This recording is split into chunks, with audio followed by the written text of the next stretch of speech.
জানো তো বন্ধুরা, জীবন আর আয়না একই রকম। তুমি তাকে যেরকম আয়নার সামনে আমরা যেরকম করি সেরকমটাই দেখি, ঠিক তেমনি জীবনকে আমরা যেটা দেখাবো ঠিক জীবন আমাদের সেরকমই ফেরত দেবে। কেন বলছি এই গল্প কথাগুলো, আবার একটা স্টোরি নিয়ে তোমাদের কাছে আমি চলে আসলাম। হ্যালো বন্ধুরা, আমি নন্দিতা। তো গল্পটা কি, যে আমাদের জীবন আর আয়না একই রকম, তাই তো? তো কি হয়েছে জানো, এক গ্রামে একটা খুব সুন্দর মেয়ে ছিল। তো সে তার বাবা মার সাথে গ্রামে থাকতো। তো ওই গ্রামে না একটা বাড়ি ঘর ছিল, যেখানে 1000খানা আয়না ছিল। তা মেয়েটার মনে খুব কিউরিসিটি যে আমি ওই আয়নার ঘরটা দেখতে যাবো। সে কোনোদিন ওই 1000 আয়নার ঘরটা দেখেনি।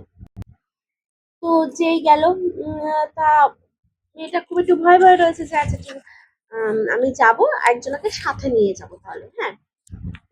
ওর ভয়ও রয়েছে, তারপরে একটা ইচ্ছাও রয়েছে, একটু মানে আনন্দও রয়েছে। তাই আরেকটা দুজন মেয়ে মিলে তোমার ওই আয়নার ঘরটা দেখতে গেল। তা প্রথম মেয়েটার তো খুব আনন্দ, ও তো খুব খুশি, খুশি খুশি মনে ওই ঘরটাতে ঢুকলো। এইবারে ঘুরে যেই ঘরে ঢুকলো, এবার 1000 আয়নার সামনে মেয়েটা পড়লো গিয়ে। ও তো হাসছে, আর সাথে সাথে অন্য মেয়েগুলো মানে আয়নার সামনে ওর যেগুলো করছে, অন্য 1000খানা আয়নাও সেরকমই দেখা যাচ্ছে। আর ও তো আরো খুশি হয়ে যাচ্ছে, বা আমি যা করছি তা আয়নাগুলোও করছে। ও তো সেটা আয়না কি সেটা তো জানেই না। তারপরে ও তো বেরিয়ে আসলো ঘর থেকে বেরিয়ে আসার পরে তারপরে ওই আর দ্বিতীয় মেয়েটাকে বলছে, জানিস আমি এই ঘরে প্রতিদিন আসবো, কি সুন্দর ঘরটা, হ্যাঁ। কিন্তু দ্বিতীয় মেয়েটা ভয় ভয় ঢুকলো, ঢুকে ও দ্বিতীয় মেয়েটা যেই ভয়ে ভয়ে ঢুকলো ওই আয়নার সামনে, ওর মুখটা তো ভয় ভয় চুমাচু গিয়ে পড়লো 1000খানা আয়নার সামনে।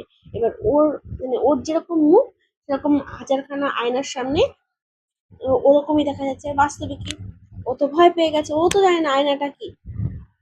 হ্যাঁ, এবার বলছে না না আমি এই ঘরে আর কোনোদিন আসবো না। বাবা কি ভয় লাগছিল, আমি তো ভয়ে কান্নাকাটি করছি, আর ওখানেও দেখছি আয়নাগুলোও দেখছি কান্নাকাটি করছে। বাবা আমি আর আসবোই না এই বাড়ি এখানে। এই জন্যই বলছি যে বোনটা, জীবন আর আয়না একই রকম।